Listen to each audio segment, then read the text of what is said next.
Welcome to the Bookman's Corner. I'm Lois Lindstrom. How many people do you know who have moved to the Washington, D.C. area because they wanted to work on Capitol Hill? I know a few.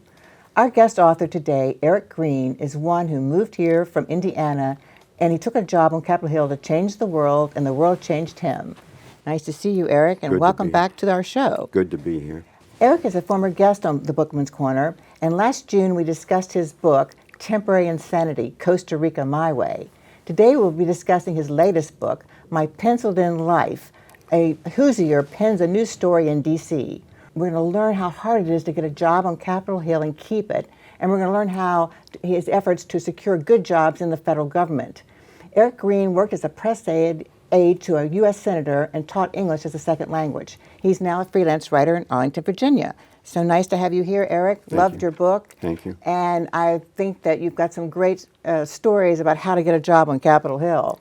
But first of all, your title of the book, My Penciled-In Life, what's the meaning behind that? Well, the word penciled in means that you're temporary, nothing's permanent. Mm-hmm. When I came to Washington, I moved to a number of different places, and I felt disoriented about the whole situation.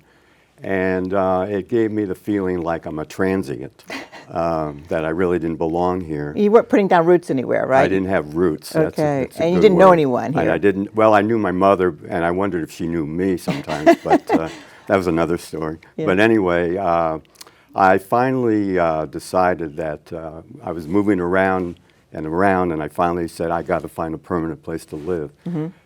So that gave me the idea about being temporary, and also the Washington Monument. A lot of people refer to it as the pencil.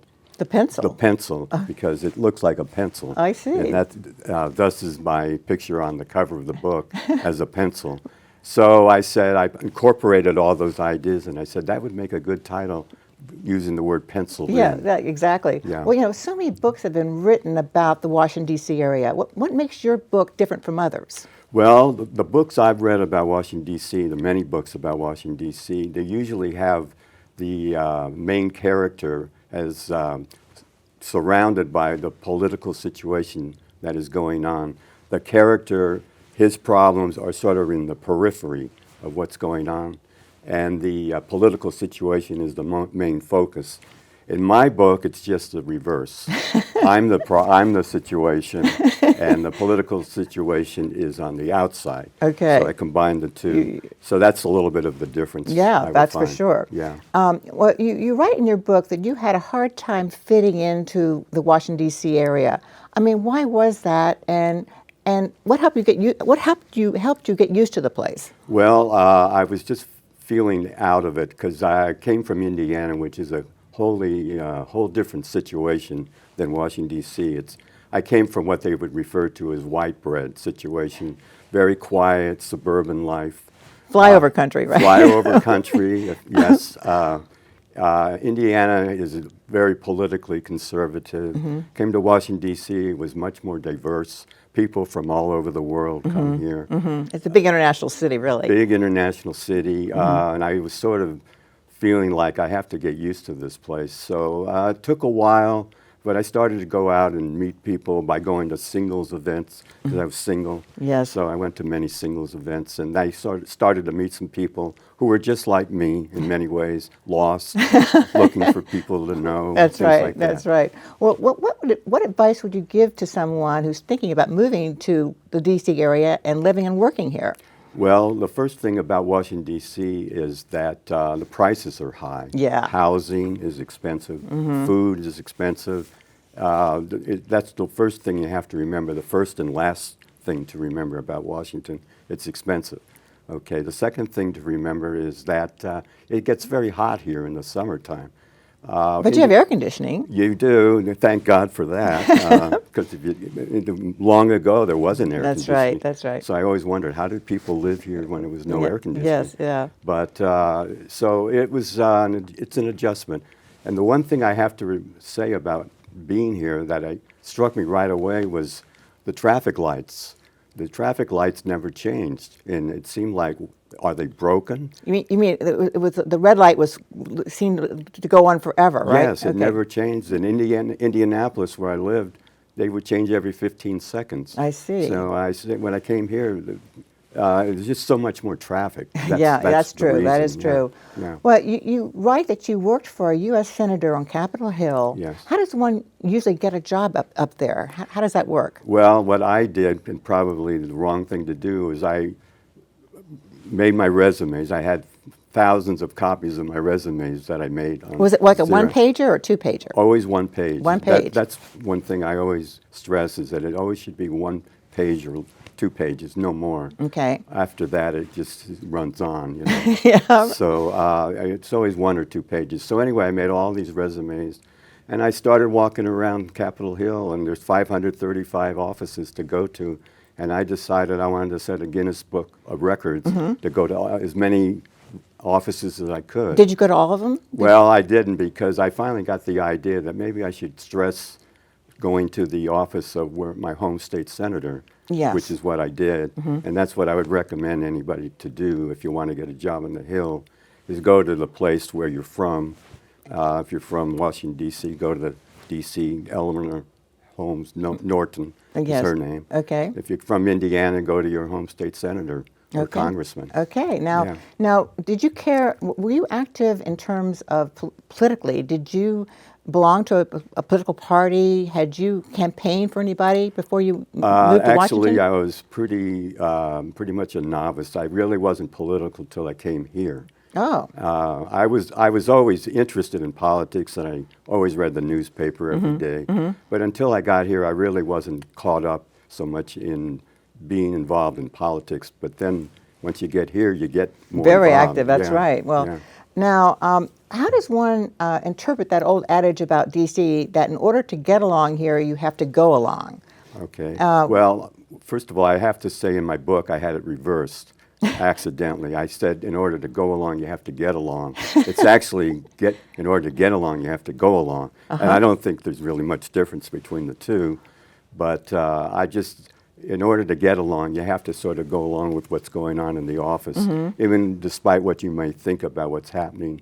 That's the go along in order to continue on the job. I see. I see. Yeah. You didn't want to have any conflicts. You were conflict free, basically. As much as possible. Okay. As much Okay. as possible, yeah. Now,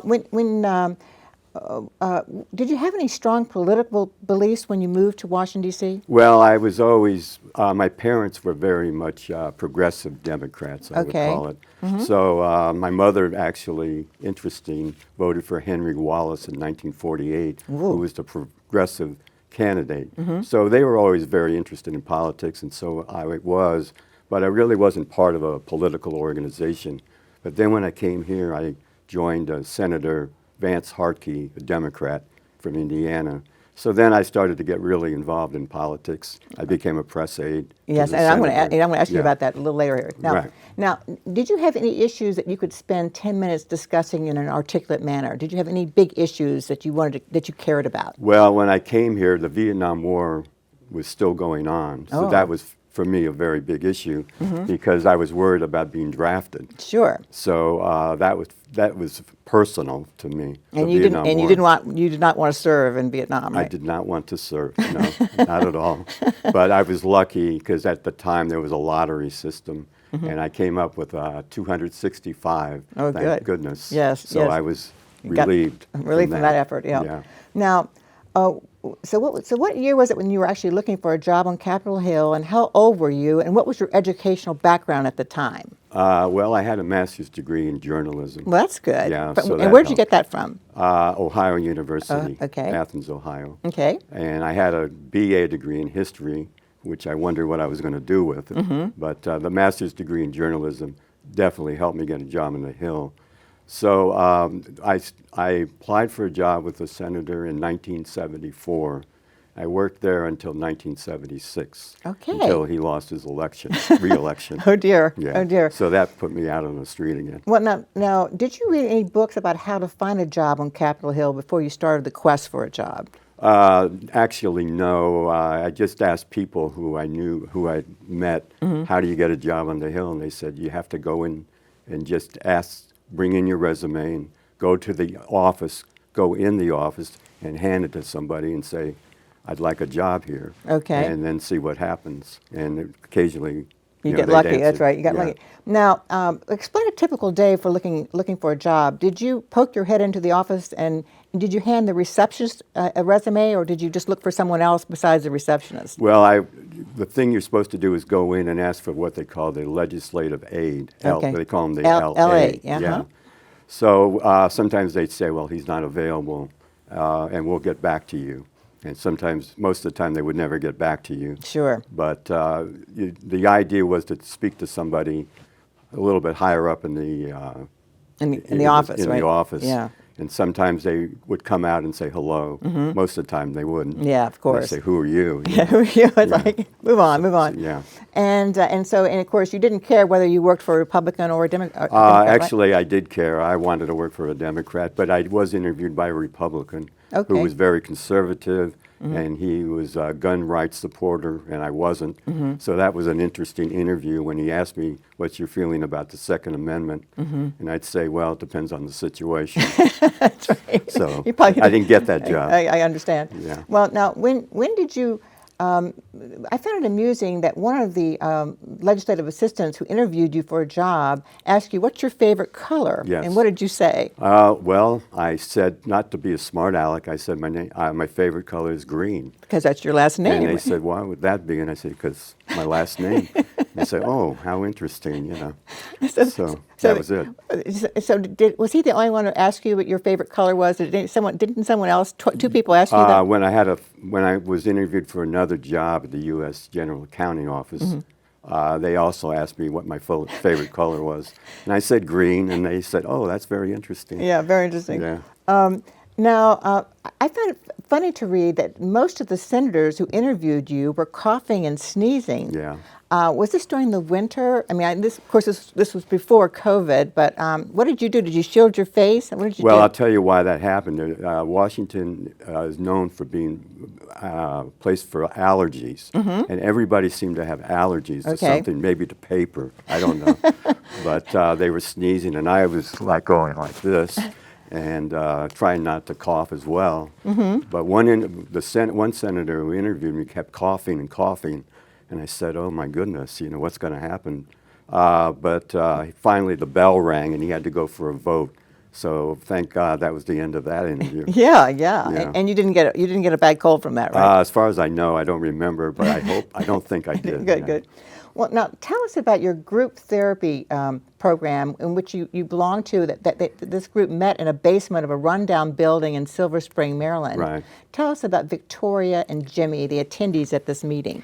What it was 35 people in a sort of in a semicircle, and you're supposed to talk about how you feel about things. You're given 2 minutes with 35 people. And all these people have mental health issues, right? The people who were there, unbeknownst to me, it was supposed to be for people with drug problems. Oh, dear. And I was just going there because I was talking about how to get a date. And so it wasn't really the twain shall meet. But anyway, at the end of the meeting, or the group therapy, I saw this lady named Victoria, and she was a very attractive woman, and she came over to me because I said something funny during the group therapy about my art teacher saying you have no talent or something like that in the third grade. Right. And she said, "You're very crazy." And I said, "Oh, that's kind of a strange word to say in a situation like this." You know? So. And she had all kinds of drug issues, right? She had drug problems, schizophrenic, all these certain things, but she was very attractive. So you started dating her. Afterwards, she had a boyfriend, but they broke up, and she came over to me to say how horrible she felt about breaking up. And I said, "Well, that's really too bad. Would you like to go out with me?" kind of thing. Yeah. So we went out for a while, but she had all these problems, and it was, hard to kind of get along. Sure. Yeah. Now, tell us about how you beat the system collecting unemployment benefits, although you quit your job. Well, what happened was I quit my job, and what was supposed to happen was you're supposed to get unemployment if you leave your job. But they told me in the unemployment office I wasn't eligible because I had quit my job. And I said, "Really?" And then I found out from a friend the way to beat the system is to keep applying. You Don't just give up. Don't give up. Don't give up. Just keep going and keep applying. going back. And so Keep how many going times back. did you keep? For me, I went back about 2 or 3 times, and then I was penalized 6 weeks. But they said, you'll get unemployment now after 6 weeks. Wow. And how long did that last? It lasted a year. Isn't that great? Yeah, that was during the time when a lot of people were unemployed. So I was very generous about the unemployment. And it also included extended benefits. If you run out of your first allotment, you can apply again to get some more. And then were you looking for a job during this period that You're supposed to. But were you? Sometimes. Sometimes. You're supposed to, but yeah. sometimes. Well, hopefully. Yeah. And then tell us about joining the women's therapy group session for your mental health. You joined because you hope to get a date from this, but what was the reason for your departure from this group? Well, the problem was it was all women. Yeah. And I felt as the only male there that I didn't really relate so much. I wanted to talk to another male as well. Sure. One situation, I'll try to make it fast, is that one woman in the group was talking about her problems with dating an airline pilot, and she was married and the pilot was married. So they were having an affair. They were having an affair in secret locations. So the therapist said everybody should go around the room and tell how they feel about this and be open, because that's what we're here for at group therapy, is Sure. to be open. Be open. So when they got around to me, I said, I don't think this is going to work out. I think to the lady, I think you're wasting your time. And the lady said, who asked you? And I said, I thought I was supposed to say something. And she said, not that. And she got very mad at you, She right? got very mad. And eventually I told the therapist, I don't think this group therapy is working for me. So I left. Yeah, that was not a good situation at all. Right. Now, tell us about you wrote a 5-point memo to the senator on trying to help him win his reelection Right. campaign. What happened with that memo? What points did you bring out that you thought he should do? I told the senator, first of all, that he was wearing very thick glasses. And I said, in order not to look so distinguished and above the crowd, maybe it would work better if you get contact lenses or don't wear glasses at all when you're walking around the public. And he said, oh, that's a great idea. And I also said, maybe roll up your sleeves so you look like a working man, that kind of thing. And so he said, well, maybe that's a good idea. But then it turned out he didn't do any of the things except maybe to roll up his sleeves. So, but then he lost the re-election, and he said to me, it didn't work. None of the things you told me worked. But I said, but he was kind of joking about it. Okay. So I said, oh, well, I'm sorry, that's the way things work out. Yeah. And then also you apparently drove his wife to the airport. Yes. And she was a frantic case of nerves, right? Well, it was during the re-election campaign, so everybody was sort of frazzled to begin with. Very nervous, And yeah. she was very frantic about everything, it seemed. But we ended up at her car, and she locked herself out of the car. So we had to get AAA to open the car for her. And then when we were driving, she kept saying, you're going the wrong way. This is the Indianapolis airport. She said, you should turn left. I was turning. She said, no, don't turn right, turn left. So we were driving, and she said, we got to the light, and she said, go through the light. Oh, I wow. said, it's red, and you can't do that. So then we got finally to the airport, and it turned out we were 2 hours early. Oh my gosh, So 2 hours early. she ran out of the car before we had even stopped. And so she didn't have her luggage with her, She right? didn't have her luggage with her. I had to bring the luggage to her. But she was a nice lady. Okay. She was nice. Well, now tell us about your experience when you were hired as a temp, when you signed up for the D.C. Temporary Employment Agency. And I was curious, did you know how to use some of these office machines? Good question. Actually, the most important machine was the coffee maker, which I Okay. did not. I Know how had, to- I had no clue How to on run do that, it. right? And everyone was looking for their coffee in the Well, morning, the right? boss would come in the morning and say, where's my coffee? And then I'd give him a cup, and he'd say, it's cold. And I said, well, I did my best. So I could tell you one funny incident about that situation. When I came into one place to work as a temporary, the office was closed when I got there. Nobody was there. And I said, I wonder what did I do wrong? It turned out everybody else was late. But when I got in there, the first boss said to me, he looked around and said, who's this? And I said, well, I'm the temp. He said, really? You're the temp? So I said, yes, I'm the temp. So he said, well, we want to get you onto a thing called the dictaphone machine, which is not so much used anymore. Young people probably would never have heard such a thing. Right.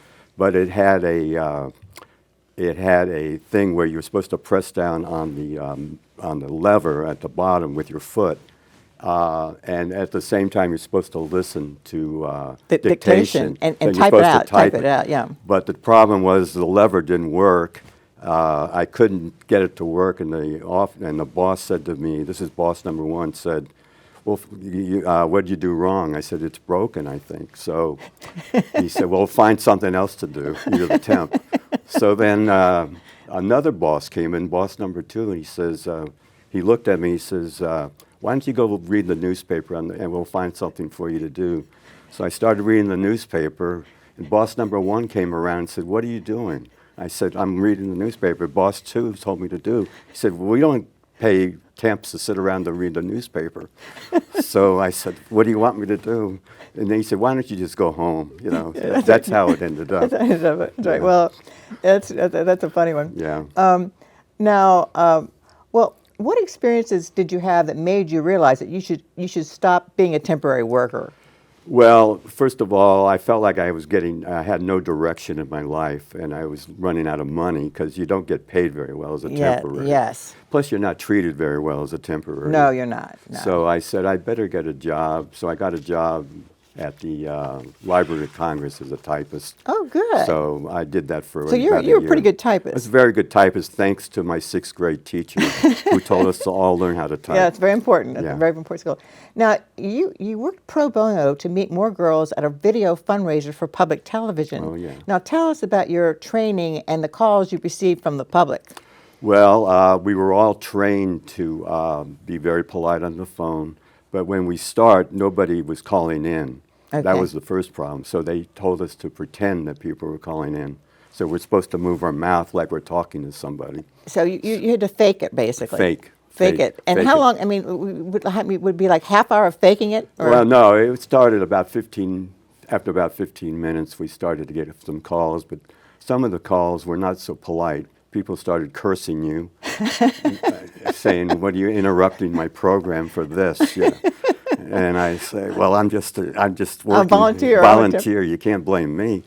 So, and they start cursing you out, but, Yeah. You get used to it. Yeah, after a while. that's a tough one. Yeah. Now, the other funny thing, you broke your tooth on a rock in a cereal box. Yes. And you had a pounding headache for weeks. Yes. Now, what did the doctors and tests reveal? Because you were trying to find out how to solve this problem. I right? went to many different doctors, and they all could not find anything wrong. They couldn't find anything wrong.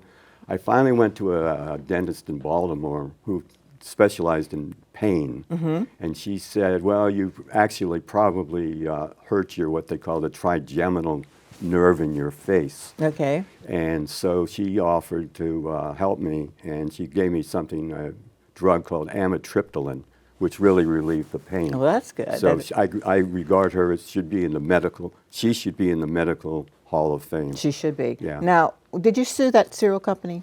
I did. I went to small claims court In D.C.? in D.C. and How much money were you seeking? Well, what I was seeking was not what the place was offering to pay. I wanted to get $500 a month or something like that. So the place offered me $500 one time only. Okay. And I said, I don't agree. So we went before the judge, and the judge said, I don't agree with your case. And he said, case closed, next. Oh, gosh. And that was it. And so the That was the end cereal of it. company won, right? Well, you could say they won, yes, because I didn't win more than $500. I see. Now, tell us about your, you went to some really cool places for breakfast on Capitol Hill, didn't you? Yes. I went to, first I went to the Supreme Court. This is at a time before when all the security wasn't so strong. Yep. So I went into the Supreme Court, And I had breakfast basically with some of the Supreme Court justices. What fun! Although they looked at me like, we don't, who are you, But at the time, were you working on the Hill at Actually, all? I was basically unemployed. You're basically unemployed, but Yeah. you just went into I the. went in. Well, I brought in a little bit of a suitcase, a little briefcase with me, with my newspaper. That's right. To look important. That's to right. look like I belonged there. Although I wasn't dressed like a Supreme Court aide or anything, but they let me in. Well, do they have a certain look, these Supreme Court aides? Well, they were all dressed in suit and tie. I They're all in was just suit and dressed tie. in sweatshirt and I jeans. I see. And I they let see. me in. And I also ate at the Library of Congress. Now, how was that, the Library of Congress? Well, that was very nice. They had a very good view of the airport, so They- I watched planes come in. So, this is all kinds of things you do when you're unemployed, And were there other people that you talked to that were unemployed around you, or did you? Most of the people there worked in the places. Okay. I also had breakfast at the Senate and House cafeterias, so I was sitting with senators and congressmen. Very and good. aides. Okay. I said, well, maybe I should work here. But that's kind of what I was doing, I just to see. get out, make myself get out and do things. Very cool, very Yeah. cool. Well, I think that this was a very fun book, and then of course the interesting thing was you did work for USIA, right? Yes. In the State Department. Yes, both. And that was a lot of that was in your book about going to Costa Rica that we discussed before. But Yeah. what did you like working in the State Department? I liked the fact that I was a writer and that I could write stories and articles. Although the thing about the State Department, when I started USIA and that was incorporated into the State Department. So when I got to the State Department, it became much more bureaucratic. Really? So everything had to be looked at like 4 or 5 times before it would be approved. And the other thing about it was a lot of people at the State Department didn't even know that we existed. So they weren't liking the idea of us writing articles. They'd say, what would be the purpose of writing articles? Where State Department would be involved in diplomacy. So what are you doing? My whole section is treated like that. And then of course you had to take a drug test, right? We had to take a drug test to prove that we weren't all high on drugs, and that And you passed the test. I passed the test. A friend of mine who worked there, a colleague of mine, refused to take the test, and he resigned. Oh wow! But he used his time to write a very good book about John F. Kennedy. So he managed to work it out. Good for him. Yeah. Good for him. Well, it's incredible that you have written this book and you have a freelance writing career that's going really well. Eric, where can our viewers find your book in Arlington?